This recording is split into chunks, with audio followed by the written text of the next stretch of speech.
और उसके बाद जो है इससे रिलेटेड रेस्ट मोशन, ये सभी कॉन्सेप्ट हम लोग देखेंगे। उसके बाद जो है काइनेमेटिक्स के कॉन्सेप्ट देखेंगे, जैसे कोई भी चीज़ स्थिर कब रहती है, कब कोई भी चीज़ मोशन में होती है, गतिशील कब होती है, ठीक है। तो ये सब चीज़ों को हम लोग डिस्कस करेंगे। तो first of all unit and measurement. Unit and measurement चूंकि जो है वो फिजिक्स का चैप्टर है, unit and measurement. Unit and measurement में देखोगे आप लोग की इकाई, यूनिट मीन्स व्हाट, इकाई। किसी भी चीज को हम लोग जैसे नोट करते हैं, suppose you are going to the shopkeeper and say to the shopkeeper कि आप जो है वहाँ पे बोलते हो कि हमें जो है 1 kg शुगर चाहिए, चीनी चाहिए, तो means that is what, that is some numerical value कि हाँ 1 kg चाहिए, 1 इज व्हाट न्यूमेरिकल वैल्यू, और केजी इज व्हाट यूनिट, इसका एक यूनिट हो गया कि हाँ इसको हम लोग किसमें मेजरमेंट करते हैं, केजी में, ठीक है। तो this all are the unit system of measurement. ये हमारा मेजरमेंट का सिस्टम होगा कि मीन्स कोई भी क्वांटिटीज जो होती है फिजिक्स में, क्वांटिटीज यूज करते हैं, तो उसमें एक न्यूमेरिकल वैल्यू होती है और दूसरा नॉन क्वांटिटी जिसको हम लोग बोलते हैं, जिसको जानते हैं, उसका मेजरमेंट, ठीक है। मेजरमेंट कोई भी क्वांटिटी दे सकते हैं, या तो केजी हो सकता है, मीटर हो सकता है, या किलोग्राम, हमने देखा मीटर हो सकता है, किलोमीटर हो सकता है, एज वेल एज जो भी यूनिट और मेजरमेंट के सिस्टम्स हैं उसमें आएंगे। तो यूनिट मीन्स इकाई, और मेजरमेंट मीन्स आप लोगों को पता ही है मापन, ठीक है। तो ये हम फिजिक्स में पढ़ रहे हैं, फिजिक्स में हम लोग पढ़ेंगे। फिजिक्स मीन्स इसको हिंदी में क्या बोलते हैं, भौतिक विज्ञान, भौतिक विज्ञान, ठीक है। तो यूनिट एंड मेजरमेंट में इसमें देखेंगे सबसे पहले क्वांटिटीज के बारे में, ठीक है। तो सबसे पहले आप फिजिक्स का डेफिनेशन बता सकते हो कि व्हाट इज कॉल्ड फिजिक्स, भौतिक विज्ञान में क्या क्या चीजें पढ़ते हैं, किसको बोलते हैं, प्रैक्टिकल चीजें आप बता सकते हैं, एनीवन, कि व्हाट इज फिजिक्स। फिजिक्स में हम लोग क्या करते हैं, जो भी फिजिकल फिनोमिना होते हैं, means anything which is happening in our environment is what related to physics, जो भी उसके प्रोज एंड कॉन्स हैं, ठीक है, वो सभी क्या होंगे, फिजिक्स में आएंगे, भौतिक में आएंगे। मीन्स जो भी हो रहा है, means we are sitting on the chair here, that is called physics also, कि हम लोग चेयर पे बैठे हुए हैं, क्यों, इसलिए कि जो भी पृथ्वी अर्थ का गुरुत्वाकर्षण बल है, मीन्स ग्रेविटेशनल फोर्स, वो क्या कर रहा है, हमें पुल कर रहा है अपनी तरफ, उसकी वजह से हम बैठे हुए हैं अर्थ पे, अदरवाइज हम कहाँ होते, we are not on the earth, ठीक है, हम यहाँ पे नहीं होते। तो इस केस में जो है वो कहीं ना कहीं ये है कि जैसे हम लोग कोई भी फिनोमिना कर रहे हैं, रिलेटेड जो भी हमारी एक्टिविटीज़ हैं, वो सभी क्या है, फिजिक्स से रिलेटेड है, सब में फिजिक्स के कॉन्सेप्ट कहीं ना कहीं इन्वॉल्व होते हैं। This is the word practical application of physics, ये कहीं ना कहीं फिजिक्स का क्या है, प्रैक्टिकल एप्लीकेशन है, जिसको हम लोग देखते हैं। जैसे आप चल रहे हैं या मेट्रो में भी ट्रैवल कर रहे हैं, you are travelling in a metro, in that time that is also called physics, की रेल जो है ट्रेन मूव कर रही है, तो मूव कर रही है तो वो मूवमेंट हो गया। तो कोई भी चीज़ मूव कब करता है, कब कहेंगे कि मूव कर रहा है वो चीज़, जब वो टाइम के रिस्पेक्ट में अपने पोजीशन को चेंज करेगा, मीन्स अपनी स्थिति को टाइम के रिस्पेक्ट में समय के अनुसार चेंज करेगा, तब हम बोलेंगे कि वो अपने क्या कर रहा है, पोजीशन को चेंज कर रहा है, मीन्स वो मूवमेंट में है, ठीक है। तो अभी हम लोग मूवमेंट में है वो बात तो बाद में करेंगे, अभी यूनिट और मेजरमेंट में देखेंगे यूनिट के बारे में। यूनिट इज व्हाट, इकाई। तो इकाई में जो है एक क्वांटिटीज का कॉन्सेप्ट आता है, क्वांटिटीज, क्वांटिटीज बोलते हैं मात्रक। तो किसी भी चीज को मेजरमेंट करने का एक सिस्टम होता है, ठीक है, क्वांटिटी में। तो क्वांटिटी में हम लोग यहाँ पे फिजिक्स में बात करेंगे, भौतिक में फिजिकल क्वांटिटी के बारे में विल डिस्कस हियर कि फिजिकल क्वांटिटी, फिजिकल क्वांटिटी। तो जो क्वांटिटी हम फिजिक्स में पढ़ते हैं वो सभी क्वांटिटीज क्या होती है, फिजिकल क्वांटिटीज सबको बोलते हैं। Means the quantities which we have studied in what physics is known as physical quantity. भौतिक मात्रक जिसको हम लोग बोलते हैं वो फिजिक्स में हम लोग पढ़ते हैं और इसको डिस्कस भी करते हैं। तो इसमें देखेंगे कि फिजिकल क्वांटिटीज में दो क्वांटिटीज मिक्सअप होती हैं। पहला आपका होता है फंडामेंटल क्वांटिटीज और दूसरा होता है डिराइव्ड क्वांटिटीज। तो first number point is we have to understand कि फंडामेंटल क्वांटिटीज, क्वांटिटी बोल सकते हैं। सेकेंड इज डिराइव्ड क्वांटिटी, ठीक है। तो फंडामेंटल क्वांटिटी में हम लोग क्या देखते हैं, फंडामेंटल मीन्स व्हाट? आप लोगों को समझ में आ रहा है ना सब? तो ऐसा है जिसको नहीं समझ में आ रहा है, anyone who is not able to understand this point? आपको नहीं समझ में आ रहा है? आ रहा है? आ रहा है? नहीं आएगा जहाँ की तो आप पूछ लेना। अभी तो कुछ बताया भी नहीं, नॉर्मल चीज़ें बता रहे हैं आपको। Fundamental quantities, are you able to understand this? तो फंडामेंटल क्वांटिटीज में क्या होता है? वैसी क्वांटिटीज ऐसे जो मूलभूत है, एक तरह से हिंदी में इसको बोले तो मूलभूत मात्रा, मीन्स जो बेसिक है, बेसिक क्वांटिटीज जो है उसको हम लोग बोलते हैं फंडामेंटल क्वांटिटीज। जो बेस है मीन्स फिजिक्स की हर एक चीज़ें जहाँ से डिराइव होती हैं वो सभी क्या होती है? बेसिक क्वांटिटीज होती हैं। That will be known as fundamental quantities. ठीक है, तो उस तरह की क्वांटिटी को हम लोग बोलेंगे fundamental quantity. Is it clear? Next part इसमें देखो बेसिक ऑफ क्वांटिटी कौन कौन सी है उसको हम लोग देखेंगे कि बेसिक, बिल्कुल बेसिक, जहाँ से फिजिक्स स्टार्ट होती है, जहाँ से हम लोग जैसे केजी हम लोग बोले, ये सब चीज़ें, तो ये क्या है? Basic things. तो ये सभी क्या है? कहीं ना कहीं फंडामेंटल क्वांटिटीज में ही आते होंगे। तो फंडामेंटल क्वांटिटीज कौन कौन से हैं उसको हम लोग देखेंगे मात्रा को। तो पहला आपका हो गया लेंथ। लेंथ मीन्स आप समझते हैं लंबाई, ठीक है? तो लेंथ मीन्स लंबाई। तो पहला आपका जो है वो फंडामेंटल क्वांटिटी हुआ लंबाई, इसको हम लोग बोलेंगे। अब लंबाई को किस में मेजर करते हैं? ठीक है, सेंटीमीटर में, मीटर में, ठीक है? तो लेंथ को आप कह सकते हैं कि सेंटीमीटर, मीटर, लेकिन स्टैंडर्ड यूनिट क्या होता है? SI unit. अब एसआई यूनिट जो है ना, एक्चुअल में ये कन्वेंशन हुआ था 1969 में। तो उस समय जो है एक स्टैंडर्ड यूनिट बनाई गई थी कि पूरे कंट्रीज़ के लिए, सभी कंट्रीज़ के लिए एक स्टैंडर्ड सिस्टम ऑफ यूनिट्स होने चाहिए कि वो चीज़ जो है वो यूनिट में हर एक जगह, ईच एंड एवरी कंट्रीज में क्या हो? मेजर हो। जैसे मीटर जो है हम क्या करते हैं, हर एक जगह जाएंगे कहीं भी तो लेंथ को मीटर एक स्टैंडर्ड यूनिट बना दिया गया, ठीक है? तो ऐसा unit, this is called metre. Length, length क्या होता है? किसी भी चीज़ की लंबाई, मीन्स एक्चुअल जो, ये आपका हो गया लेंथ। तो length is related to distance. Distance से भी बोल सकते हैं कि डिस्टेंस से भी लेंथ क्या रिलेटेड है। Second number point is what? Second number क्या होता है? लेंथ के बाद मास। मास आपका क्या होता है? Mass is what? जिसको हिंदी में हम लोग बोलते हैं क्या? बताइए। द्रव्यमान। Yes, mass is known as what? द्रव्यमान। तो मास को हम लोग द्रव्यमान बोलते हैं। तो और वेट को क्या बोलते हैं? तो कोई बता सकता है मास एंड वेट में क्या डिफरेंस है? मास और वेट में क्या डिफरेंस है? द्रव्यमान और भार में क्या अंतर है?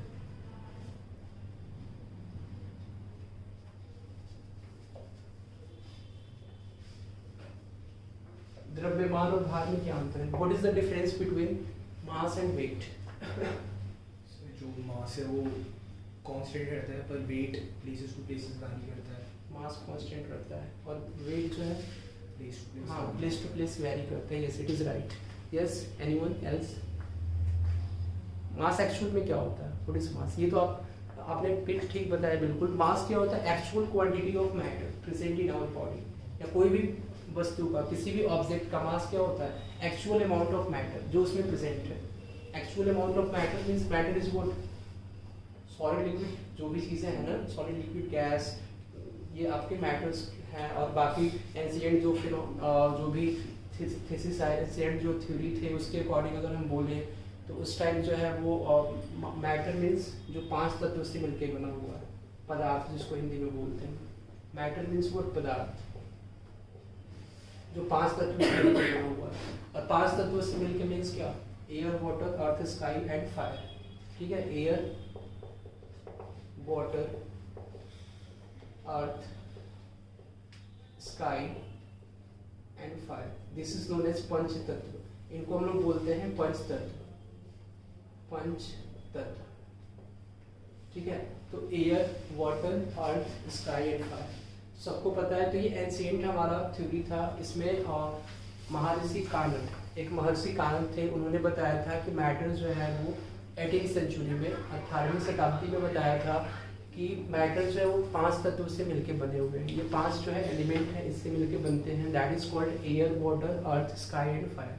तो air means what? You know, air means what? हवा। Water means what? पानी। अर्थ मीन्स मिट्टी जिसको हम लोग बोलते हैं। स्काई, आकाश, गगन। और फायर मीन्स आग। ठीक है। तो ये 5 तत्व से मिलकर बना हुआ है। तो मीन्स मैटर, जो भी चीज़ें हैं हमारे बॉडी में, जो एक्चुअल अमाउंट ऑफ मैटर होगा that is called what, mass of that object. तो उस ऑब्जेक्ट का मास होगा, मीन्स किसी भी ऑब्जेक्ट का द्रव्यमान जो उसमें उपस्थित पदार्थ होगा वही क्या होगा, उसका द्रव्यमान होगा। लेकिन वेट जो होगा, वेट क्या होता है, वेट वेरी करता है प्लेस टू प्लेस। तो मास हमेशा सेम होता है किसी भी ऑब्जेक्ट का।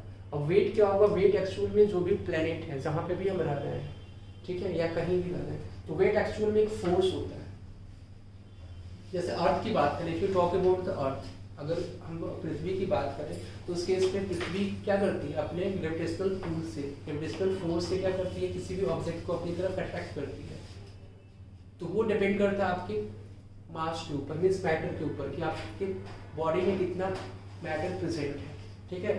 उतना ही फोर्स जो है वो अर्थ उसके अकॉर्डिंग अप्लाई करेगी उस ऑब्जेक्ट के ऊपर, ठीक है। तो it means that we can say that कि वेट जो होगा वो weight is the word gravitational force. एक तरह से वेट किसी भी ऑब्जेक्ट का फॉर द अर्थ, अगर अर्थ की बात करें तो ग्रेविटेशनल फोर्स होता है ना, ग्रेविटेशनल फोर्स, जिससे वो जितना फोर्स है वो अट्रैक्ट किया जा रहा है, तो वो आपका हो जाएगा वेट। तो वेट हमेशा हम न्यूटन में लिखते हैं, और लेकिन मास हम किसमें लिखते हैं, केजी में। तो हमेशा ये चीज़ ध्यान रखना आप कि मास को हमेशा हम केजी में डिनोट करते हैं और वेट को न्यूटन में लिखते हैं। तो वेट हमेशा वैरी करता है, इसलिए कि ग्रेविटेशनल फोर्स जो है सभी ऑब्जेक्ट का अलग अलग है। Gravitational Newton's law of gravitation, Newton के जो गुरुत्वाकर्षण के नियम है गति की, वो क्या है, ये बता सकता है कि जितने भी ब्रह्मांड में जितने भी बॉडीज हैं, जितने भी प्लैनेट हैं, या जितने भी सेलेस्टियल बॉडीज हैं, वो सभी क्या करते हैं, एक दूसरे को अट्रैक्ट करते हैं एक फोर्स से। कौन सा फोर्स, फोर्स ऑफ ग्रेविटेशन। जो सपोज एक प्लैनेट का मास है m1 और दूसरे का मास है m2, ठीक है। तो ये फोर्स जो है वो डायरेक्टली प्रोपोर्शनल होता है इनके प्रोडक्ट ऑफ मासेस के, मतलब इनका मास का अगर हम मल्टीप्लिकेशन करें तो इसके डायरेक्टली प्रोपोर्शनल होता है, और इनवर्सली प्रोपोर्शनल होता है जो इसके बीच का डिस्टेंस, इसके सेंटर्स का डिस्टेंस मान लेते हैं सपोज आप r है, ठीक है। तो is inversely proportional to what, r square. तो f is inversely proportional to r square. तो ये आपका होता है, और इसको हम लोग जब मिलाते हैं तो f is equal to G into m1 m2 upon r square. तो ये आपका ग्रेविटेशनल फोर्स का फॉर्मूला हो जाता है। Force of gravitation is equal to G into m1 into m2 upon r square, where g is the gravitational constant. इसको हम लोग बोलते हैं ग्रेविटेशनल कांस्टेंट है जी, ठीक है। तो ये आपका क्या है, ये न्यूटन्स के द्वारा ये लॉ दिया गया नियम है ग्रेविटेशन या गुरुत्वाकर्षण का, कि जो भी ऑब्जेक्ट इस यूनिवर्स में प्रेजेंट है वो सभी क्या कर रहे हैं, एक दूसरे को कोई ना कोई फोर्स से क्या कर रहा है, अट्रैक्ट कर रहे हैं। तो सबका फोर्स अलग अलग होगा, और जब सबका फोर्स अलग अलग होगा इट मीन्स दैट वेट जो होगा वो अलग अलग होगा सभी प्लैनेट पे, इसलिए कि सभी प्लैनेट क्या करेंगे, डिफरेंट डिफरेंट फोर्स से अट्रैक्ट करेंगे ऑब्जेक्ट को, मीन्स सबका फोर्स जो है अलग अलग होगा, ठीक है। तो इसी तरह से अर्थ की अगर हम बात करें तो अर्थ का जो फोर्स होता है, जैसे अर्थ जो फोर्स से अट्रैक्ट करती है वो क्या होता है, वेट किसी भी ऑब्जेक्ट का। मान लेते हैं मास m है तो उसका वेट हो जाएगा mg, W is equal to m into g, mass into gravity. ये g क्या होता है, g अर्थ के लिए ही होता है, ठीक है। एक्सेलरेशन ड्यू टू ग्रेविटी इसको बोलते हैं, मीन्स गुरुत्वाकर्षण के कारण किसी भी वस्तु में आई हुई त्वरण, ठीक है, उसको बोलते हैं आप g। समझ में आया सबको। तो ये वेट जो है वो क्या करता है, डिफरेंट होता है प्लेनेट टू प्लेनेट। अगर हम मून पे जाएंगे तो मून का जो ग्रेविटी होता है वो g/6 होता है, ठीक है। तो वहां पे वेट हमारा 6 टाइम क्या हो जाएगा, कम हो जाएगा। जैसे यहाँ पे हमारा वेट मान लो सपोज 60 न्यूटन है, ठीक है, तो वहां पे वेट जो है वो 10 न्यूटन ही मेजरमेंट हो, g/6 हो जाता है, ठीक है। तो this is all about the moon as well as earth. तो सभी प्लेनेट पे वेट जो है डिफरेंट होते हैं, वेट हमेशा चेंज होता है planet to planet, places to places. अगर हम पोल्स और इक्वेटर की बात करें तो भी वहाँ पे जो है वो वेट चेंज होगा, वेरी करेगा, ठीक है, पोल्स और इक्वेटर की। उसको डिस्कस करेंगे बाद में आगे के चैप्टर्स पे। बाकी ये समझ में आया आपको। तो मास क्या होता है, जो किसी भी वस्तु में प्रेजेंट क्या होता है, पदार्थ, जितना भी पदार्थ प्रेजेंट होता है वो उसका मास होता है। मास कभी चेंज नहीं होता, बल्कि भार जो है किसी भी वस्तु का हमेशा चेंज होता है, ठीक है, जगह के अनुसार, प्लेनेट टू प्लेनेट। मीन्स अगर जो है दूसरे ग्रह पे गए या कहीं और गए तो वो चेंज होता है, पोल्स पे गए, इक्वेटर पे गए तो चेंज होगा। फिर नेक्स्ट नंबर पॉइंट था कि मास को हमेशा हम केजी में नोट करते हैं, वेट को हम लोग न्यूटन में लिखते हैं। ठीक है, तो ये सब चीज़ें समझ में आई सबको? कोई डाउट इसमें? ओके, तो मास आपका हो गया, इसको हम लोग मास जो है, अब इसको मास को हम लोग द्रव्यमान बोलते हैं, इसका एसआई यूनिट क्या होगा? केजी। ठीक है, तो नेक्स्ट थर्ड नंबर आप बताइए। टाइम। यस, टाइम जो है, टाइम भी हमारा क्या है? फंडामेंटल क्वांटिटी है। ये भी मौलिक जो है हमारा, जो भी मात्रा है इसको मौलिक बोलते हैं।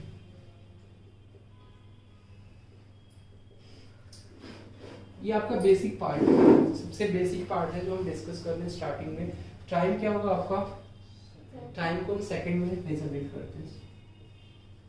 टाइम का ऐसा यूनिट सेकंड होता है, सबको पता है। फोर्थ नंबर इज टाइम क्या होता है? जैसे हम लोग पढ़ते हैं ना पहले कि टाइम और टेंस में डिफरेंस पढ़ते हैं, तो टाइम और टेंस में क्या डिफरेंस होता है? Can explain me what is the difference between time and tense? Practically आप समझो इस चीज़ को। टाइम और टेंस में जैसे हम कोई भी चीज़ बोलते हैं कि प्रेजेंट टेंस में है, पास्ट टेंस में है, फ्यूचर में है, प्रेजेंट पास्ट फ्यूचर का कॉन्सेप्ट वो टाइम से ही इंट्रोड्यूस होता है एक्चुअल में। ठीक है, मतलब इससे टाइम जो है, टाइम एक क्या है हमारा? परसेप्शन का आइडिया ऑफ परसेप्शन है एक तरह से, कि हम ऐसा मान रहे हैं कि हाँ टाइम तो हमेशा चल रहा है ना, टाइम तो अपना रेगुलर वे में है, वो कभी जो है खत्म नहीं होगा और ना कभी रुकेगा, वो तो लगातार चल रहा है। लेकिन इसमें क्या है हमारा? टेंस आ जाता है। टेंस मीन्स हम कोई भी चीज़ को प्रेजेंट में ले रहे हैं तो हमारे coordinate means specific point of time पे जो कंसिडरेबल होता है टाइम, उसको हम लोग बोलते हैं टेंस। ठीक है, तो ये डिफरेंस होता है आपका टाइम और टेंस में। समझ में आया सबको? ये टाइम को सेकंड। नेक्स्ट क्या होता है?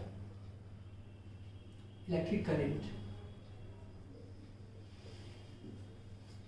Next is electric current. Electric current को हम लोग किस पे मेजर करते हैं? एम्पियर। अच्छा, एक्चुअली में एम्पियर के बारे में अगर हम डिस्कस करें तो एम्पियर कौन थे पता है? एम्पियर जो है एक साइंटिस्ट थे, एंड्रे मैरी एम्पियर। उन्हीं के उन्होंने ही इलेक्ट्रिक करंट के बारे में एक्सप्लेन किया था और उसके बाद इसका यूनिट ऐसा ही पड़ा था एम्पियर। ठीक है, इसके बारे में बताया गया था इलेक्ट्रिक करंट के बारे में। तो इलेक्ट्रिक करंट एक्चुअल में क्या होता है? What is an electric current? Electric current में आप समझते हैं हिंदी में क्या? विद्युत धारा। Yes, this is known as विद्युत धारा। तो इलेक्ट्रिक करंट में देखो, इलेक्ट्रिक करंट का कॉन्सेप्ट चार्ज से आया। चार्ज पार्टिकल्स की जब डिस्कवरी हुई उसके बाद इलेक्ट्रिक करंट का कॉन्सेप्ट आया। तो पहले क्या था कि पहले जो है प्रोटॉन का डिस्कवरी पहले हुआ था, उसके बाद इलेक्ट्रॉन की डिस्कवरी हुई थी। ठीक है, तो प्रोटॉन के बारे में बताया जा रहा था कि प्रोटॉन का जो डायरेक्शन होगा वही क्या होगा? इलेक्ट्रिक करंट का डायरेक्शन होगा। तो एक्चुअल में जो इलेक्ट्रिक करंट डायरेक्टली हम बताते हैं आपको, चार्ज अपॉन टाइम होता है। This is known as Q is what amount of charge upon T is time. तो I is equal to electric current होता है Q अपॉन T। ठीक है, तो Q upon T, Q is what amount of charge. तो जितना charge किसी भी वायर में पर यूनिट टाइम जो फ्लो करेगा उसको हम लोग बोलेंगे electric current, that would be known as electric current. ठीक है, तो उसको हम लोग बोलेंगे विद्युत धारा। जैसे कोई वायर है तो वायर में करंट कब फ्लो करता है? तो उसमें चार्ज पार्टिकल होंगे, मतलब इलेक्ट्रॉन्स क्या होंगे? इलेक्ट्रॉन्स होते हैं, इलेक्ट्रॉन्स कैरियर होते हैं चार्ज पार्टिकल्स के। इलेक्ट्रॉन्स है उसमें फ्लो करेगा, इट मीन्स दैट इलेक्ट्रॉन का मूवमेंट होगा।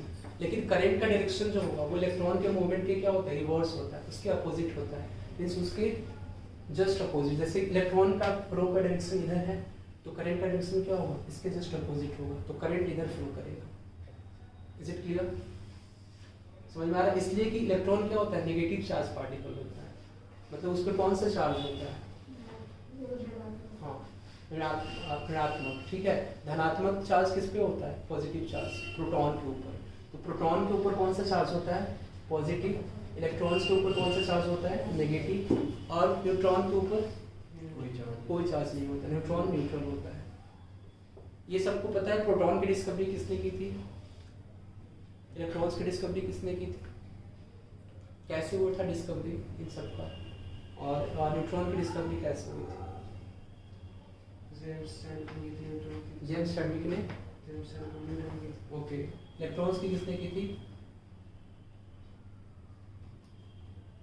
J Thomson. नहीं पता है?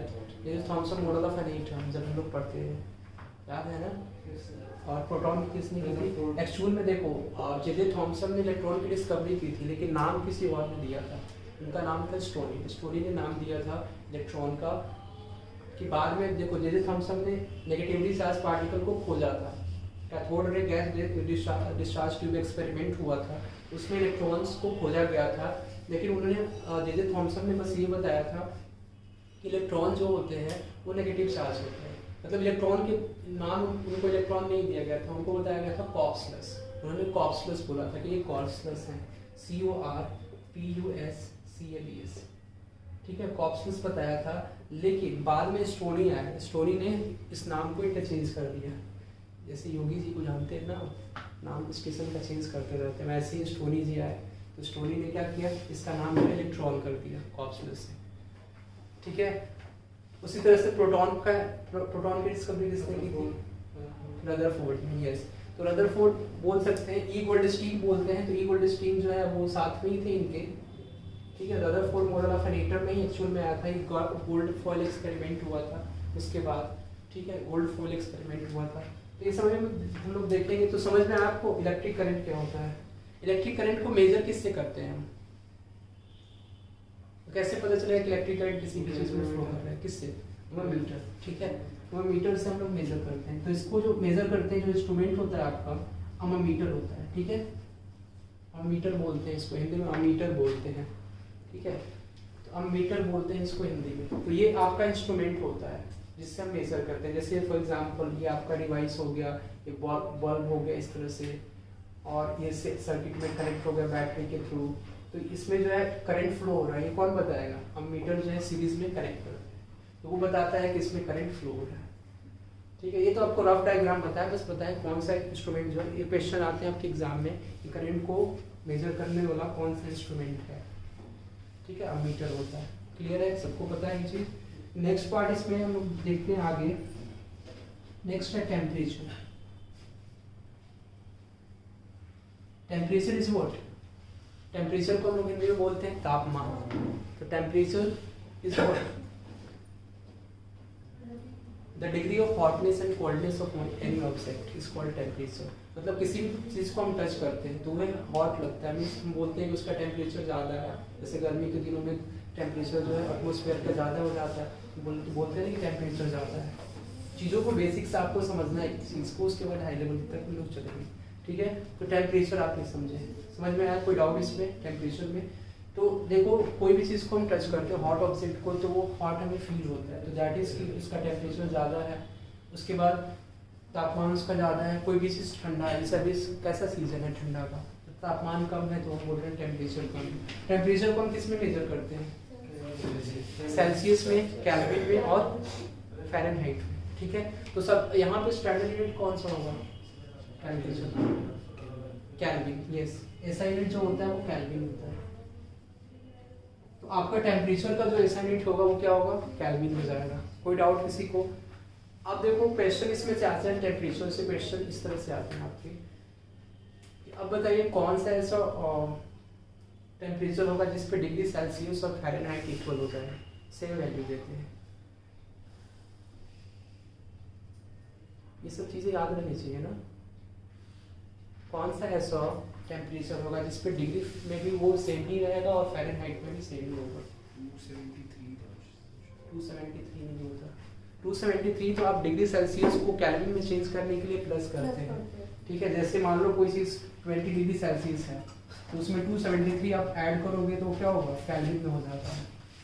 और किसी भी चीज़ कोई केल्विन में टेम्परेचर तो उसको हमें डिग्री सेल्सियस में चेंज करना है तो -273 करते हैं, 273 डिग्री, ठीक है। तो वो डिग्री में हो जाएगा फिर, डिग्री सेल्सियस में। Is it clear? तो अब इसमें देखो कौन सा टेम्परेचर होता है, पता है किसी को? -40 डिग्री सेल्सियस। इसका फॉर्मूला भी बताएंगे आपको, रिलेशन क्या होता है डिग्री में, फ़ारेनहाइट में, ये सब बताएंगे। लेकिन आपको बेसिक चीज़ें आपको जो एग्जाम में पूछी जाती हैं वो आपको ध्यान में रखना है। तो -40 डिग्री फिर क्या होता है? डिग्री सेल्सियस और फ़ारेनहाइट दोनों क्या होते हैं? सेम होते हैं। कोई डाउट इसमें? नेक्स्ट आपका पार्ट है 5 के बाद 6 नंबर। 6 नंबर क्या होता है?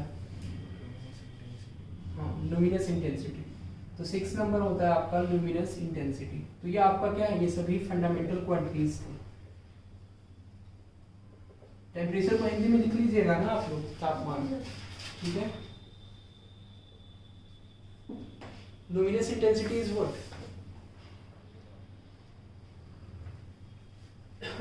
किसी भी चीज को चमकने की तीव्रता, मतलब लुमिनस मींस कौन सा ऑब्जेक्ट जिसके पास अपनी लाइट हो, तो वो ऑब्जेक्ट क्या करेगा, लुमिनस ऑब्जेक्ट कहा जाता है। जैसे दो तरह के आप ऑब्जेक्ट पढ़ते हैं ना, लुमिनस और नॉन लुमिनस। लुमिनस में हम लोग क्या पढ़ते हैं, जिसके पास खुद की अपनी लाइट हो, that is called luminous object. जैसे for example sun, bulb, candle, ये सब की खुद की लाइट होती है, तो वो लुमिनस ऑब्जेक्ट में आते हैं। Non luminous object means what, जिसके पास खुद की लाइट नहीं है, तो वो होते हैं नॉन लुमिनस। जैसे मून और भी जो प्लेनेट है, प्लेनेट की लाइट होती है अपनी। कितने लोग कह रहे हैं हाँ होती है प्लेनेट की लाइट, ओके, क्यों नहीं होती? तो सन जो है, जैसे सन क्या है हमारा, स्टार है। अगर हम अर्थ को देखें ऊपर से, तो अर्थ जो है वो बिल्कुल ब्राइटर दिखता है, चमकता हुआ। तो क्यों दिखता है, पता है आपको?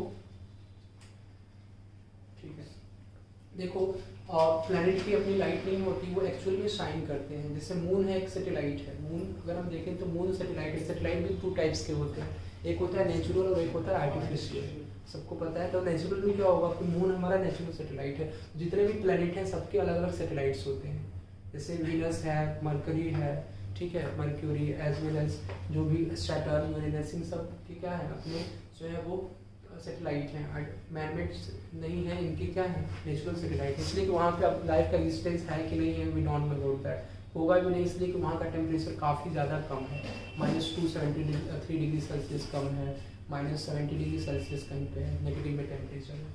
इसमें देखोगे लुमिनस इंटेंसिटी मतलब कोई भी ऑब्जेक्ट जो लुमिनस है उसकी लाइट की जो इंटेंसिटी होती है वो कहते हैं उसको लुमिनस इंटेंसिटी। मीन्स कि वो कितना तेज चमक रहा है, ठीक है, कितना ब्राइटर है, ठीक है, कितना चमकीला है, मतलब कितना तेज वो चमक रहा है लाइट। तो आपका हो जाएगा लुमिनस इंटेंसिटी। और इसको हम लोग बोलते हैं कैंडेला। इसको हम कैंडेला में मेजरमेंट करते हैं। तो कैंडेला इसका ऐसा यूनिट होता है। तो ऐसा यूनिट पूछा जाता है कभी कभी कि ऐसा unit of luminous intensity, question में आता है, डायरेक्ट यहीं से क्वेश्चन आते हैं कि ऐसा यूनिट ऑफ लुमिनस इंटेंसिटी क्या होगा, इसका ऐसा यूनिट। तो candela. Next is 7 number part. 7 number last है आपका amount of substance. Amount of substance मतलब किसी भी सब्सटेंस का अमाउंट। तो आपने क्लास 9th में या 10th में आप जो बचपन में पढ़ते होंगे तो नंबर ऑफ मोल्स के बारे में आप पढ़े थे। तो ये होता है अमाउंट ऑफ सब्सटेंस, सबको पता है नंबर ऑफ मोल्स। इसको हम लोग n से डिनोट करते हैं, इसका ऐसा यूनिट होता है मोल, ठीक है। अमाउंट ऑफ सब्सटेंस मींस मोल। कोई भी जैसे केमिस्ट्री में हम किसी भी सब्सटेंस का अमाउंट लेते हैं तो मोल से रिलेटेड होता है। कोई भी रिएक्शन में हम लोग अगर reactant as well as product लिखते हैं, ठीक है, तो वो क्या होता है हमेशा मोल में कंसिडरेबल होता है, उसको कंसिडर करते हैं लोग कि 1 मोल 1 मोल है, 2 मोल है, 3 मोल है, ऐसे में कंसिडर करते हैं। कोई डाउट इसमें? ये तो बेसिक पार्ट था, इसमें तो कोई डाउट नहीं है इसमें। यस, अच्छा नीचे ही कट रही है।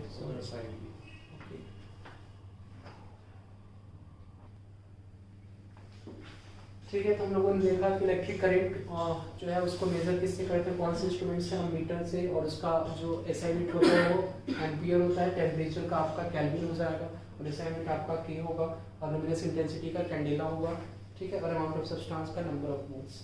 इसके आगे हम लोग देखेंगे यूनिट के बाद। अब हमने देखा है फंडामेंटल क्वांटिटीज के बारे में। तो फंडामेंटल क्वांटिटीज जब भी कहा जाएगा फिजिक्स में, भौतिक विज्ञान में, तो कितने होते हैं टोटल? 7 होते हैं। तो 7 में आपके ये सभी फंडामेंटल क्वांटिटीज होते हैं। इसके अलावा जितने भी क्वांटिटीज होंगे, जितने भी मात्रक होंगे, वो सभी को हम लोग बोलते हैं डिराइव्ड क्वांटिटी, ठीक है।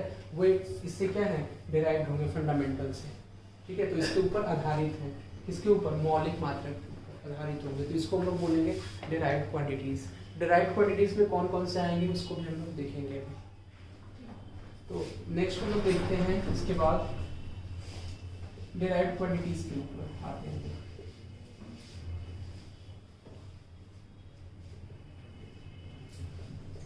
डिराइव्ड क्वांटिटीज वैसी क्वांटिटी को बोलते हैं, वैसी मात्रक को बोलते हैं जो मौलिक मात्रक से क्या डिराइव होते हैं, ठीक है। तो इसमें जो है ये सभी मात्रक जो होंगे जो डिराइव क्वांटिटीज में आएंगे वो सभी वहीं से डिराइव होते हैं, वहीं से आते हैं, मौलिक से ही आते हैं। जैसे इसमें आपका हो जाएगा डिस्टेंस, या बोल सकते हैं वेलोसिटी। वेलोसिटी को क्या बोलते हैं हम लोग हिंदी में? वेग बोलते हैं। उसके बाद आपका डिस्प्लेसमेंट हो गया, डिस्प्लेसमेंट हो गया, डिस्प्लेसमेंट को हिंदी में बोलते हैं विस्थापन, ठीक है। एक्सेलरेशन हो गया, ये सभी क्या है? डिराइव्ड क्वांटिटीज हैं। एक्सेलरेशन, एक्सेलरेशन को हम लोग हिंदी में बोलते हैं त्वरण, ठीक है। और फोर्स, फोर्स मतलब बल, तो फोर्स आपका बल, तो ये सभी डिराइव्ड क्वांटिटीज में ही आते हैं। कोई डाउट किसी को इसमें? तो देखो डिराइव्ड क्वांटिटीज में बहुत सारे आ जाते हैं, मतलब जितने भी चीज़ें होती हैं, एरिया, एरिया भी बोल सकते हैं किसी भी चीज़ का, वो भी डिराइव्ड क्वांटिटीज में ही आ जाता है। आपका वेलोसिटी जो होगा वो भी डिराइव्ड क्वांटिटीज में ही होगा, डिस्प्लेसमेंट, फोर्स, ठीक है, इम्पल्स, मोमेंटम, संवेग जिसको हिंदी में बोलते हैं। तो ये सभी चीज़ें जो आती हैं उसके अलावा सभी डिराइव्ड क्वांटिटीज में ही आते हैं। तो वेलोसिटी जैसे किसी भी चीज़ का, तो वेलोसिटी को किस में मेजर करते हैं? वेलोसिटी का यूनिट इकाई पूछा जाता है आपसे, इकाई क्या होता है वेलोसिटी का? स्पीड का। साथ साथ में इसको जो है वो हम लोग एक्सप्लेन भी करते चलेंगे, ठीक है। तो इसमें जो है वेलोसिटी किस में मेजर करते हैं हम लोग? मीटर पर सेकंड में स्पीड को हम लोग हिंदी में बोलते हैं चाल, ठीक है। तो दोनों को, स्पीड और वेग दोनों को किस में मेजर करते हैं? मीटर पर सेकंड में। डिस्प्लेसमेंट को किस में मेजर करते हैं? मीटर में या किलोमीटर, जो भी है। एक्सेलरेशन को मीटर पर सेकंड स्क्वायर, ठीक है। जैसे भी क्वेश्चन आते हैं, फोर्स को किस में मेजर करते हैं हम लोग? न्यूटन में। तो फोर्स को हम लोग मेजर करते हैं न्यूटन में। क्लियर है? कोई डाउट इसमें? डिराइव्ड क्वांटिटीज के बाद नेक्स्ट आता है स्केलर क्वांटिटी, वेक्टर क्वांटिटी और टेंसर क्वांटिटीज, ठीक है। स्केलर में हम देखेंगे स्केलर क्वांटिटीज। स्केलर क्वांटिटी दूसरा होगा आपका वेक्टर क्वांटिटी, तीसरा होगा आपका टेंसर क्वांटिटी। टेंसर एक्चुअल में जो है वो बताएंगे आपको कि क्या होता है टेंसर। ये काफी इंपॉर्टेंट है, इससे एग्जाम में क्वेश्चन आते हैं स्केलर से, वेक्टर्स और टेंसर से। इसको सदिश अदिश बोलते हैं लोग हिंदी में, पता है आपको? तो स्केलर, वेक्टर और टेंसर क्वांटिटी, ठीक है। तो सदिश जो है मात्रक, अदिश मात्रक, ये सब बोलते हैं हम लोग हिंदी में। तो स्केलर क्वांटिटी किसको बोलते हैं? जिसमें जिसका केवल मैग्नीट्यूड हो, परिमाण हो। जैसे हम कोई चीज़ आपको बता रहे थे ना कि 10 kg आपने बोला, तो 10 kg क्या है?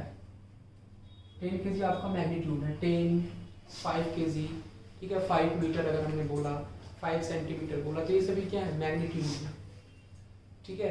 तो मैग्नीट्यूड हो गए। तो वैसी quantity means those quantities which have only magnitude, जिसमें केवल मैग्नीट्यूड होगा लेकिन कोई डायरेक्शन नहीं होगा, मीन्स जिसका केवल परिमाण होगा, उसको हिंदी में बोलते हैं मैग्नीट्यूड को परिमाण। वैसा मात्रक जिसका केवल परिमाण होगा, उसकी कोई दिशा नहीं होगी, तो उस तरह के मात्रक को हम लोग स्केलर क्वांटिटी बोलते हैं, सदिश मात्रक, तो भी, ठीक है। फिर उसके बाद नेक्स्ट देखोगे आप, नेक्स्ट आपका होता है वेक्टर क्वांटिटी। तो वेक्टर क्वांटिटी में क्या होता है? जिसमें मैग्नीट्यूड भी हो और डायरेक्शन भी हो, और क्या हो? वो फॉलो करे triangle rule of vector addition को। अब इसमें कॉन्सेप्ट आता है क्लास 11 में, अगर आपने फिजिक्स पढ़ी होगी या उसके पहले थोड़ा सा 10th में भी अगर काफ़ी ज़्यादा अच्छे से एक्सप्लेनेशन पढ़ा होगा, तो उसमें वेक्टर का होता है, वेक्टर एडिशन लिखा होता है। तो जिसमें अब हम लोग नॉर्मली इसे बोल देते हैं कि, और जिसमें मैग्नीट्यूड हो और डायरेक्शन हो उसको बोलते हैं हम लोग वेक्टर क्वांटिटी। बट फिजिक्स में इतना सही नहीं है वेक्टर क्वांटिटीज के लिए। अगर इन टर्म्स ऑफ फिजिक्स बात करें तो उसमें triangle rule of vector addition का भी कॉन्सेप्ट आ जाता है, ठीक है। तो वो अभी हम लोग नहीं पढ़ेंगे triangle rule of vector addition, बस आपको बता दिया। तो आप बस इतना जानिए इसमें कि जिसमें केवल मैग्नीट्यूड हो और डायरेक्शन हो, वो क्या होता है आपका? वेक्टर क्वांटिटी होता है। तो इसमें मैग्नीट्यूड होता है,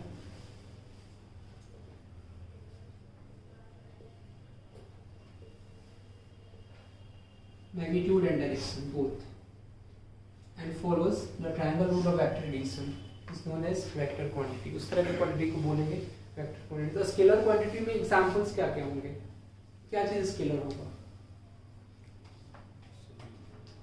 डेफिनेशन लिखना है, लिखवा दें आपको स्केलर क्वांटिटी का। देखो, those quantity which have only magnitude but no direction is called a scalar quantity. Those quantity which have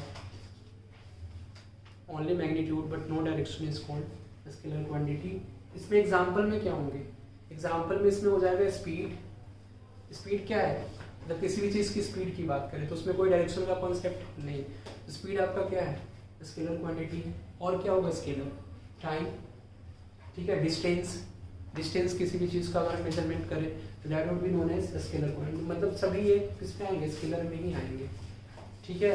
तो ये सभी स्केलर क्वांटिटीज में होंगे। नेक्स्ट है आपका vector quantity.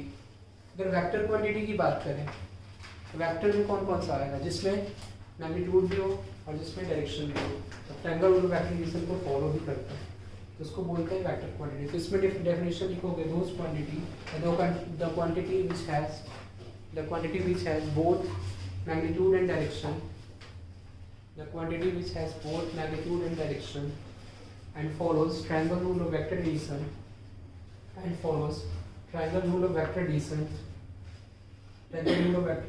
is called vector quantity. And follows triangle rule of vector addition is called vector quantity. कोई doubt इसमें? तो इसमें एग्जांपल में क्या होंगे?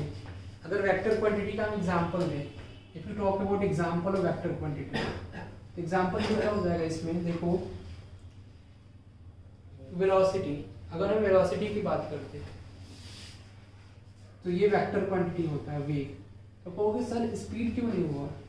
तो स्पीड जो है स्केलर है, स्पीड वेक्टर नहीं है। स्पीड और वेलोसिटी में क्या डिफरेंस है वो हम समझेंगे। स्पीड क्या होता है? डिस्टेंस अपॉन टाइम, लेकिन जो वेलोसिटी होता है वो आपका डिस्प्लेसमेंट अपॉन टाइम। और डिस्प्लेसमेंट किसके ऊपर डिपेंड करता है? डायरेक्शन के ऊपर। इसलिए कि डिस्प्लेसमेंट हम क्या बोलते हैं? सबसे छोटा जो डिस्टेंस होता है उसको हम लोग बोलते हैं डिस्प्लेसमेंट। पढ़ेंगे हम लोग इसको, डिस्टेंस डिस्प्लेसमेंट को। डिस्टेंस क्या होता है हमारा? जो भी लेंथ बेसिक पूरा complete length, the actual length of the path is known as distance. लेकिन अगर हम डिस्प्लेसमेंट की बात करते हैं तो डिस्प्लेसमेंट क्या होता है? जो शॉर्टेस्ट डिस्टेंस होता है, ये सबसे छोटा डिस्टेंस जो होगा from what initial position to final position. जैसे कोई ऑब्जेक्ट मान लो यहाँ पे, जैसे देखिए डिस्टेंस का, डिस्टेंस और डिस्प्लेसमेंट का कॉन्सेप्ट आप समझिए।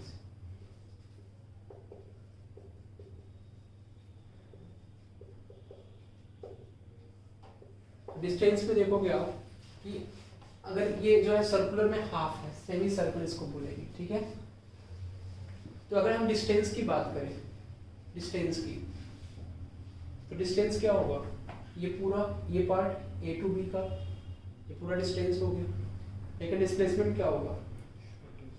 Shortest distance. तो ए से बी का डिस्प्लेसमेंट कौन सा पार्ट होगा? ये वाला, ये जो कंप्लीट स्ट्रेट लाइन ये आपका क्या होगा? डिस्प्लेसमेंट। मान लेते हैं इसकी रेडियस आर है, ये सेमी सर्कुलर आर्क का रेडियस आर है, तो डिस्टेंस कितना होगा इसका?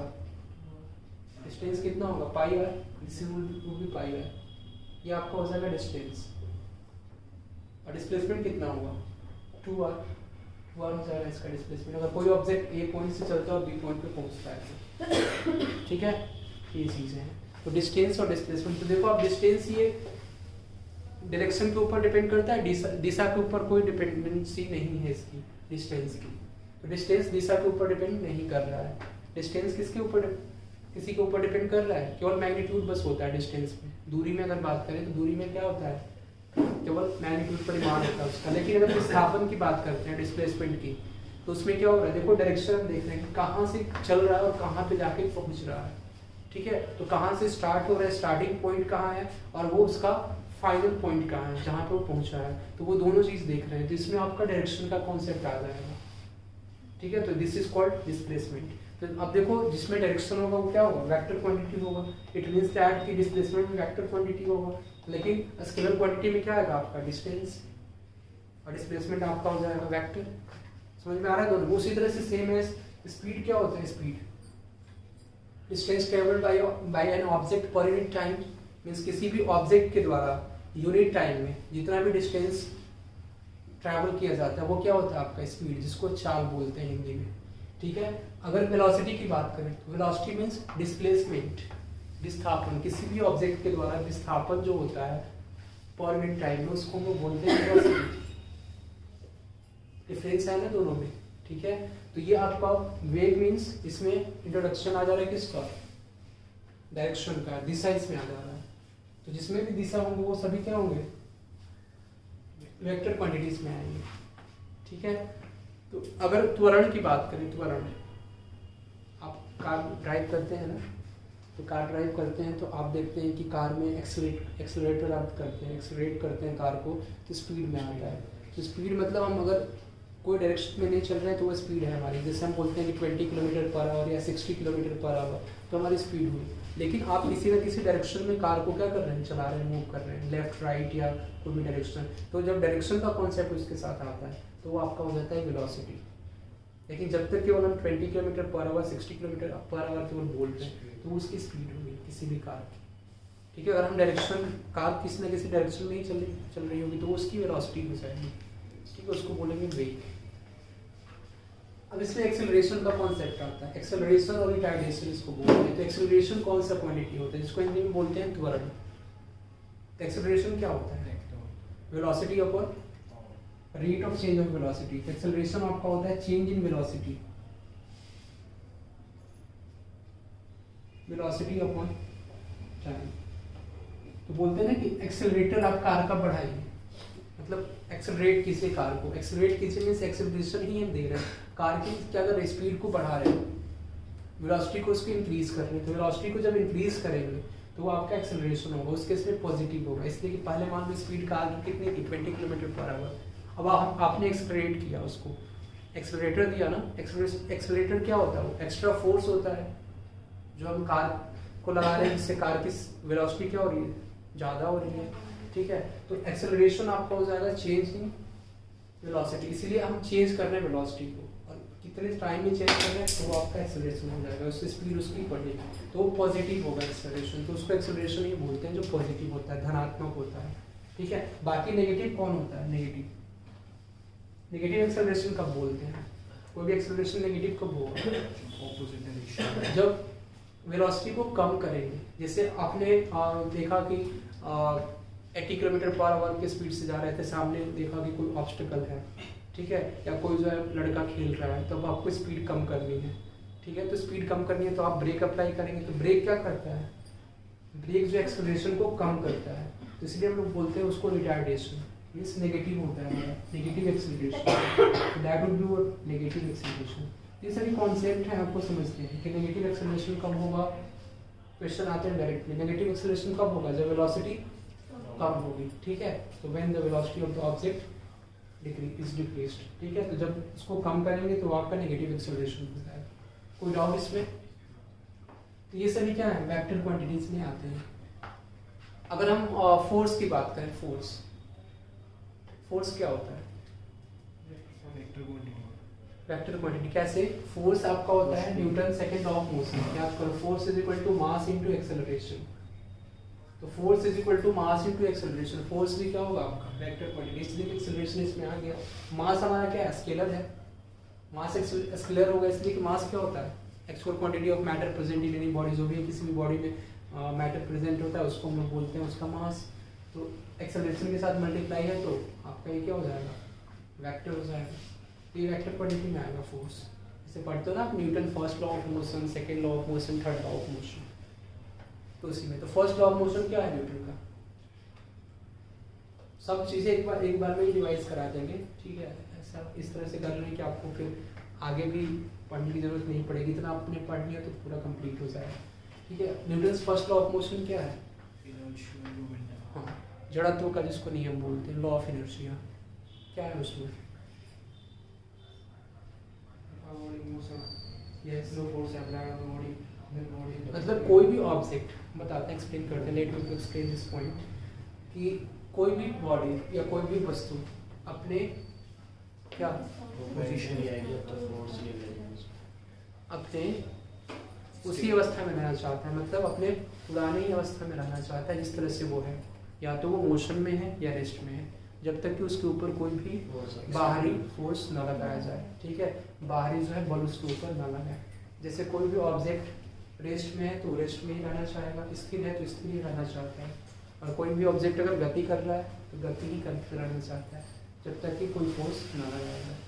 तो आपको बोलिए सर कार तो मूव करती है, तो कार में अगर हम ब्रेक नहीं अप्लाई करते हैं तब भी तो कार रुक जाती है, तो कैसे तब तो यहाँ पे Newton first law of motion fail हो गया, नहीं फेल हुआ। इसलिए कि जब आप कार ड्राइव करते हो तो कार कहाँ पे चल रही है, रोड पे। You know about this, road पे चल रही है, और रोड और टायर के बीच में जो कार का टायर है उसमें क्या होता है, फ्रिक्शनल फोर्स होता है, और फ्रिक्शनल फोर्स क्या होता है, एक तरह से अपोजिंग फोर्स होता है, रिटार्डिंग फोर्स होता है, जो कार की गति को क्या करता है, कम करता है। तो इसलिए यहाँ पे first law of motion Newton का पहला गति का जो नियम है, ठीक है, वो यहाँ पे वैलिड है, तो फेल नहीं होता कभी।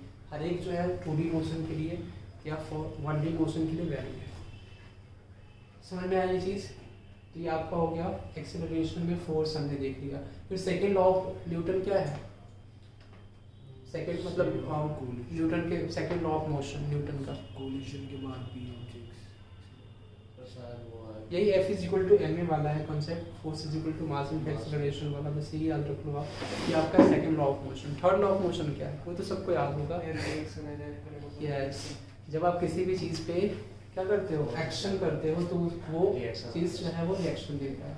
ये तो आपका काफ़ी फेमस होगा क्लास 10th में भी, sir for every action there is always equal and opposite reaction.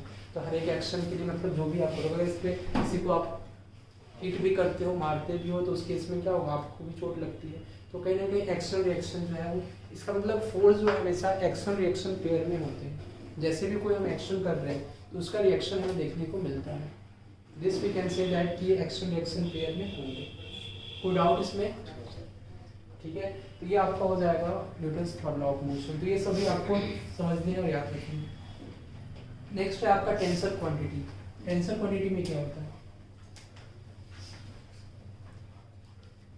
Tensor quantity की अगर हम बात करें तो टेंसर क्वांटिटी में देखो मैग्नीट्यूड भी होता है, डायरेक्शन भी होता है, लेकिन वो triangle rule of vector addition को फॉलो नहीं करता है, तो इसलिए हम उसको बोलते हैं कि वो टेंसर क्वांटिटी में वो जो है कोई भी क्वांटिटी टेंसर क्वांटिटी होगी कब, जब मैग्नीट्यूड भी होगा और उसमें डायरेक्शन भी होगा, लेकिन वो triangle rule of vector addition को फॉलो नहीं करते। तो इसमें आपका आता है इलेक्ट्रिक करंट। इलेक्ट्रिक करंट जो होता है वो आपका मेनली इसको हम स्केलर भी बोलते हैं कि टेंसर जो मतलब मेनली अगर हम स्केलर और वेक्टर की बात करते हैं तो स्केलर और वेक्टर जब क्वेश्चन में आपके आए, टेंसर का कोई जिक्र ना हो, तो जो क्वांटिटी स्केलर नहीं होगी वो वेक्टर नहीं होगी वो स्केलर उसको कंसीडर कर लेते हैं। जैसे कभी कभी टेंसर नहीं आता है, ऑप्शन में लिखा हुआ स्केलर देता है, तो स्केलर में भी आपका वो आ जाएगा।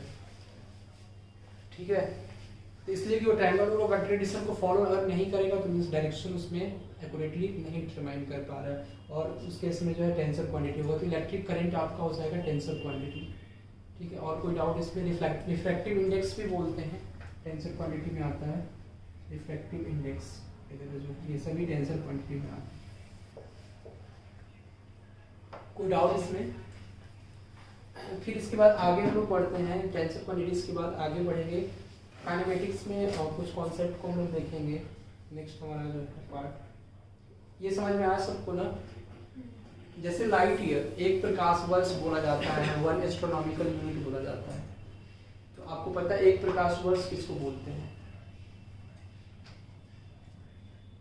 Do know about this? 1 light year is about एक ईयर में लाइट जितना डिस्टेंस ट्रैवल करता है उसको बोलते हैं 1 लाइट ईयर। ठीक है, उसकी वैल्यू होती है 9.5 × 10⁻12 किलोमीटर। ठीक है, ये आपका एक साल में लाइट के द्वारा तय किया हुआ दूरी होता है। ठीक है, उसको बोलते हैं 1 लाइट ईयर। वो लाइट ईयर हम लोग बोलते हैं, वैसे नहीं है कि कोई और चीज़ होता है। 1 लाइट ईयर मतलब एक प्रकाश वर्ष मीन्स क्या, लाइट के द्वारा एक वर्ष में, एक साल में की गई तय दूरी। जो भी इलेक्ट्रोमैग्नेटिक वेव्स होते हैं वो सभी लाइट की प्रॉपर्टीज को ही फॉलो करते हैं। क्यों करते हैं? इसलिए कि लाइट भी इटसेल्फ क्या है, इलेक्ट्रोमैग्नेटिक वेव है। इलेक्ट्रोमैग्नेटिक मीन्स क्या, विद्युत चुंबकीय तरंग, इसको हिंदी में बोलते हैं विद्युत चुंबकीय तरंग। तो वो जो इलेक्ट्रोमैग्नेटिक वेव होता है, तो लाइट पता है आपको कि लाइट जो है वो बिना मीडियम के भी ट्रैवल कर सकता है, उसके लिए कोई मीडियम नहीं चाहिए। लेकिन साउंड मीडियम चाहिए, कौन सा, एयर वगैरह, हवा चाहिए तभी वो साउंड ट्रैवल कर जाएगा। लेकिन लाइट को देखते हो आप, वैक्यूम में भी ट्रैवल कर सकता है लाइट। वैक्यूम में स्पीड कितनी होती है लाइट की? 3 to 10 पर 8 मीटर पर सेकेंड। 3 to 10 पर 8 मीटर पर सेकेंड जो है लाइट की स्पीड होती है वैक्यूम में। और लाइट जो है वैक्यूम में ट्रैवल कर सकता है, इसलिए ट्रैवल कर सकता है। क्यों ट्रैवल कर सकता है? Why? What is the reason? इसलिए कि लाइट जो है एक इलेक्ट्रोमैग्नेटिक वेव है।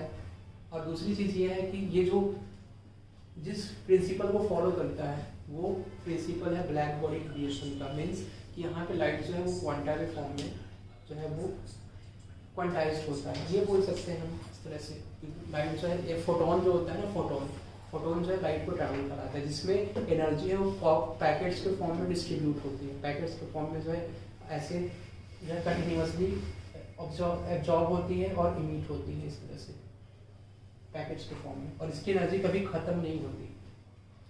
इसलिए कि ऊर्जा के संरक्षण का नियम क्या है? Law of conservation of energy. Law of conservation of energy says that energy can neither be created nor be destroyed. ठीक है, एनर्जी को ना ही हम क्रिएट कर सकते हैं ना ही डिस्ट्रॉय कर सकते हैं। मीन्स एनर्जी को बस केवल ट्रांसफॉर्म कर सकते हैं। Energy could be transform from one form to another. तो एक फॉर्म से दूसरे फॉर्म में हम ट्रांसफॉर्म करते हैं एनर्जी को। उसको जो है एनर्जी को कभी डिस्ट्रॉय नहीं कर सकते और ना ही क्रिएट कर सकते। कहोगे सर क्यों नहीं क्रिएट कर सकते? हम इलेक्ट्रिक एनर्जी तो देखते हैं, इलेक्ट्रिकल एनर्जी ये तो क्रिएट किया हुआ है, तो है पावर प्लांट में क्रिएट होता है। आप ऐसा कहेंगे?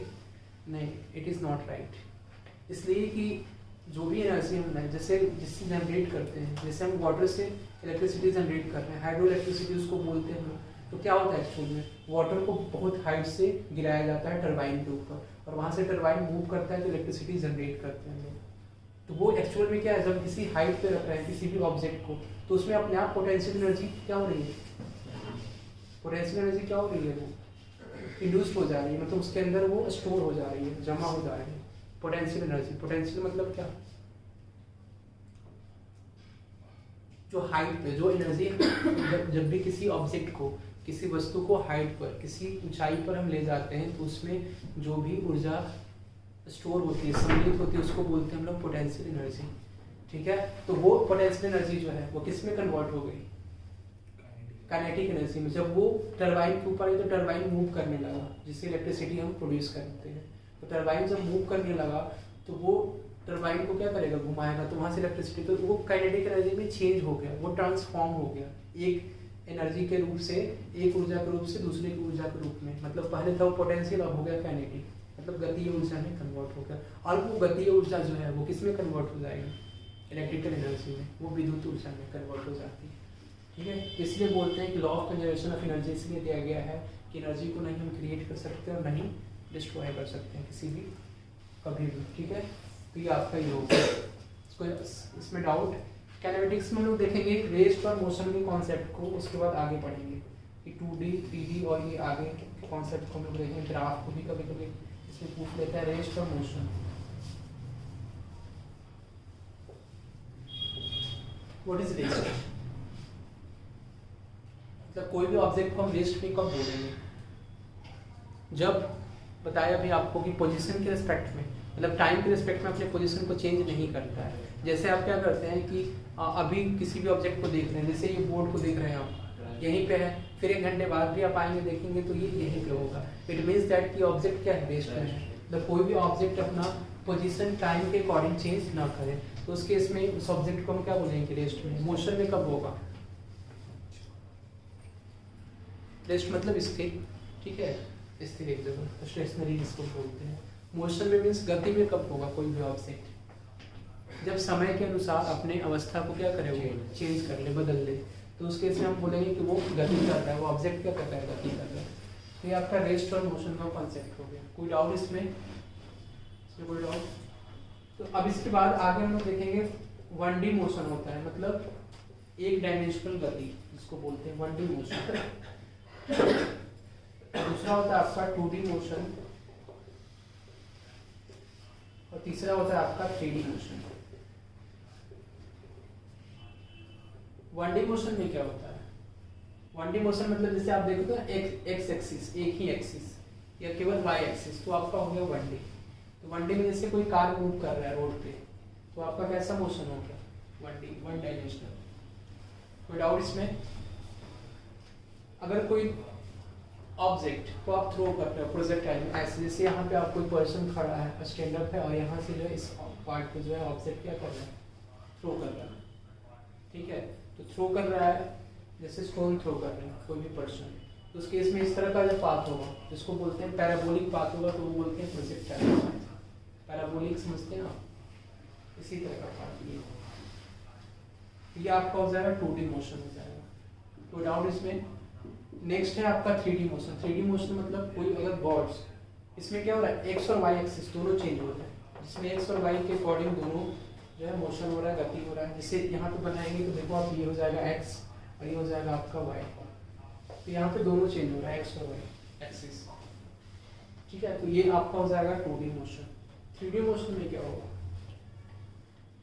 3D मोशन में बात करेंगे तो एक्स वाई और जेड दोनों चेंज होते हैं। जैसे आपका ये एक्स एक्सिस इस तरह से बनाते हैं, वाई एक्सिस मैथ में आपने पढ़ा होगा जेड एक्सिस ऐसे बनाते हैं ना, कॉमर्स में भी तो मैथ्स आता है, लिया था मैथ्स नहीं लिया था? तो एक्स वाई और जेड, ठीक है। तो एक्स वाई जेड में देखो ये आपके तीनों एक्सिस हो गए। तो अगर कोई भी बर्ड मीन्स कोई भी पंछी अगर आकाश में उड़ती है तो वो तीनों उसका चेंज हो रहा है, चाहे एरोप्लेन अपना लो, हवाई जहाज आकाश में उड़ रही है, तो कौन से मोशन में? 3D मोशन में, ठीक है। तो उस तरह के बोलेंगे हम लोग मोशन को 3D गति। कोई डाउट इसमें किसी को भी? तो आप लोगों को डिस्टेंस, डिस्प्लेसमेंट ये सभी को लिखवाने की जरूरत नहीं है ना, आई थिंक जो है आप सब लोग जान ही रहे हैं। डिस्टेंस डिस्प्लेसमेंट ये तो सब बेसिक चीज़ें हैं। तो डिस्टेंस, अच्छा डिस्टेंस और डिस्प्लेसमेंट में क्या रिलेशन होता है? कौन बड़ा होता है? डिस्टेंस बड़ा होता है कि डिस्प्लेसमेंट बड़ा होता है? डिस्टेंस बड़ा होता है। कोई भी पॉइंट जो है वो ए से बी तक अगर हम ले रहे हैं, पॉइंट ए से पॉइंट बी तक स्ट्रेट लाइन पाथ में कोई ऑब्जेक्ट ट्रैवल कर रहा है, तो उसके इसमें डिस्टेंस और डिस्प्लेसमेंट दोनों सेम है, ठीक है। तो we can say that distance is what? Distance is always greater than और इक्वल टू डिस्प्लेसमेंट। तो डिस्टेंस जो होगा हमेशा क्या होता है? डिस्प्लेसमेंट से बड़ा होता है और उसके इक्वल भी हो सकता है। It means we can say distance is greater than और equal to displacement.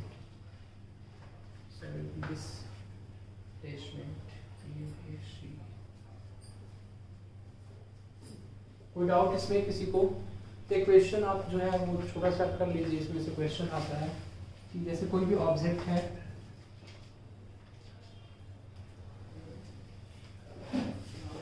Point A से पॉइंट बी तक, ठीक है। तो इसका पूछा जाए अगर आपको कि मैक्सिमम डिस्प्लेसमेंट क्या होगा? मैक्सिमम डिस्प्लेसमेंट 10 ही होगा, ठीक है। मैक्सिमम डिस्प्लेसमेंट, ठीक है। और डिस्टेंस कितना होगा? 5 है, ठीक है। 22/7 × 5 कर सकते हैं इस तरह से। तो ये इजी क्वेश्चन है, इस तरह के क्वेश्चन कभी कभी आते हैं, बाकी सब अपने आते हैं जैसे। ये आपका हो गया। फिर आगे हम लोग पढ़ते हैं, वेलोसिटी हो गया, फोर्स हो गया। फोर्स भी हमने देख लिया, first law of motion, second law of motion, third law of motion, पूरा मोशन हमने देखा न्यूटन्स के।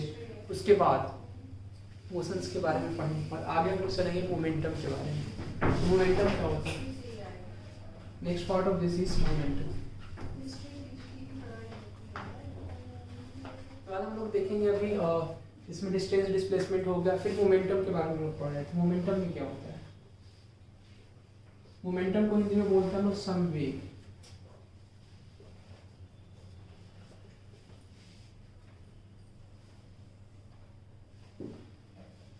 मोमेंटम आपका होता है संवेग, इसको P से डिनोट करते हैं, ठीक है। P से डिनोट करते हैं, P इज इक्वल टू होता है मास इंटू वेलोसिटी। तो मास इंटू वेलोसिटी का जो प्रोडक्ट होता है, ठीक है, उसी को बोलते हैं लोग मोमेंटम। तो मोमेंटम भी एक तरह का कौन सा क्वांटिटी होगा? वेक्टर क्वांटिटी होगा, ठीक है। इसलिए कि इसमें वेलोसिटी आगे, वेलोसिटी वेक्टर क्वांटिटी है, तो प्रोडक्ट में अगर वेक्टर होगा तो वेक्टर क्वांटिटी हो जाएगा। समझ में आया? तो मोमेंटम आपका कौन सा क्वांटिटी हो गया? वेक्टर। तो मोमेंटम आपका होता है मास इंटू वेलोसिटी, ठीक है। नेक्स्ट हम लोग इसके बाद आगे चलते हैं। तो आगे जो है इसके बाद मोमेंटम के बाद इम्पल्स देखते हैं। इम्पल्स क्या होता है? इम्पल्स को हम लोग बोलते हैं, इम्पल्स को ऐसे डिनोट करते हैं, इसको बोलते हैं average force into time. Average force into time is called impulse. I is equal to average force into time होता है, ये आपका हो जाता है इम्पल्स, इसको बोलते हैं। बाकी हम लोग जो है वो डिटेल में करेंगे अभी इसको बाद में। तो impulse average force into time, momentum आपका हो जाता है समवेट। कोई इसमें डाउट? ठीक है, कोई इसमें डाउट नहीं है। थोड़ा सा लाइट से रिलेटेड चीज़ें बता देते हैं और थोड़ा सा इसको और वो कर देते हैं, आगे बढ़ाते हैं थोड़ा सा। तो लाइट से रिलेटेड हम आपको बता रहे थे कि लाइट क्या है, एक तरह का इलेक्ट्रोमैग्नेटिक वेव की तरह बिहेव करता है। प्रकाश हिंदी में अगर बोले तो प्रकाश जो है वो इलेक्ट्रोमैग्नेटिक वेव मीन्स व्हाट, विद्युत चुम्बकीय तरंग की तरह बिहेव करता है। और ये वैक्यूम में भी ट्रैवल कर सकता है। लाइट हमेशा क्या होता है, स्ट्रेट लाइन पाथ में ट्रैवल करता है। मीन्स लाइट की जो बीम होती है वो हमेशा कैसी होती है, स्ट्रेट में, स्ट्रेट लाइन पाथ में ट्रैवल करता है। मीन्स बिल्कुल स्ट्रेटली ट्रैवल करता है, स्ट्रेट सीधी। लाइट की जो बीम होती है वो स्ट्रेट लाइन पाथ में ट्रैवल करते हैं। लाइट में देखो इसके बाद हमारा आता है नेक्स्ट कि रिफ्लेक्शन के लॉज आते हैं। रिफ्लेक्शन में क्या क्या होते हैं वो चीज़ें हम लोग देख लेते हैं। तो रिफ्लेक्शन एक्चुअल में क्या होता है कि हम लोग मिरर पढ़ते हैं, तो मिरर में देखो, मिरर में देखते हैं कि मिरर मीन्स क्या, दर्पण इसको हिंदी में बोलते हैं। तो एक साइड हम पॉलिश करते हैं मिरर में, पॉलिश करते हैं ना। पॉलिश मीन्स आपने देखा होगा जो हम मिरर देखते हैं वो आपका होता है प्लेन मिरर। तो प्लेन मिरर के पीछे आपने देखा होगा कि ब्लैक मतलब पेंट किया होता है, रेड या ग्रे पेंट किया होता है। उसके बाद उसके अंदर अगर आप उसको देखेंगे तो सिल्वर की कोटिंग होती है, तो वो पॉलिश किया जाता है सिल्वर की कोटिंग करके। सिल्वर क्या होता है एक्चुअल में, लाइट को रिफ्लेक्ट करता है। मीन्स कोई भी ऑब्जेक्ट जितना ज़्यादा शाइन करेगा, मतलब अगर कोई भी ऑब्जेक्ट बहुत ज़्यादा शाइन कर रहा है मीन्स वो उतना ही लाइट को रिफ्लेक्ट करता है। जो ऑब्जेक्ट जितना ही लाइट को रिफ्लेक्ट करेगा उसमें उतनी ही ज़्यादा शाइनिंग होगी। ठीक है, तो लाइट को रिफ्लेक्ट करता है, समझ में आ रहा है। तो लाइट को अगर एब्जॉर्ब कर लेगा तो वो शाइनिंग उसमें नहीं होगी। ठीक है, अगर 100% लाइट को, अगर रेगुलर, दो तरह के सर्फेसेस भी होते हैं इसमें, रेगुलर और इरेगुलर सर्फेस। रेगुलर सरफेस जो होता है मतलब स्मूथ सरफेस होगा तो लाइट को, मैक्सिमम लाइट को रिफ्लेक्ट कर देगा, तो सरफेस कैसा होगा, शाइन करेगा। तो सिल्वर को हम लोग यूज़ करते हैं प्लेन मिरर में, इसलिए कि सिल्वर क्या करता है, लाइट का बेस्ट रिफ्लेक्टर माना जाता है। लाइट को 100% के बोल सकते हैं कि 95 से 96% जो है वो लाइट को रिफ्लेक्ट कर देता है, तो उससे पॉलिश करते हैं। तो एक पार्ट को पॉलिश करके मिरर बनाते हैं हम लोग। तो अब जो प्लेन मिरर होता है उसमें क्या होता है, देखो कि लाइट रेज आती हैं, लाइट रेज आती हैं, तो इस लाइट रेज जो इसके ऊपर, मिरर के ऊपर इंसिडेंट होती है उसको बोलते हैं इंसिडेंट रे। ठीक है, आवर्तन किरण, इसको हिंदी में बोलते हैं आवर्तन किरण। ठीक है, इंसिडेंट रे आपको पता है। हाँ, दूसरा इसके बाद होता है आपका, इसको बोलते हैं परावर्तन किरण, रिफ्लेक्शन, रिफ्लेक्टेड रे, परावर्ती रे, परावर्ती रे इसको बोलते हैं, इसको बोलते हैं आवर्ती रे, इंसिडेंट रे। कोई डाउट है इसमें किसी को? इसमें जो होगा आपका ये जो एंगल होगा इसको बोलते हैं एंगल ऑफ इंसिडेंस, मीन्स आवर्तन का कोण, और इसको बोलते हैं परावर्तन का कोण, एंगल ऑफ रिफ्लेक्शन। ठीक है, और ये दोनों क्या होते हैं, हमारा रिफ्लेक्शन का जो लॉ होता है, नियम, वो क्या कहता है कि जो आई है आवर्तन का कोण वो परावर्तन के कोण के बराबर होता है। Angle of incidence is equal to angle of reflection.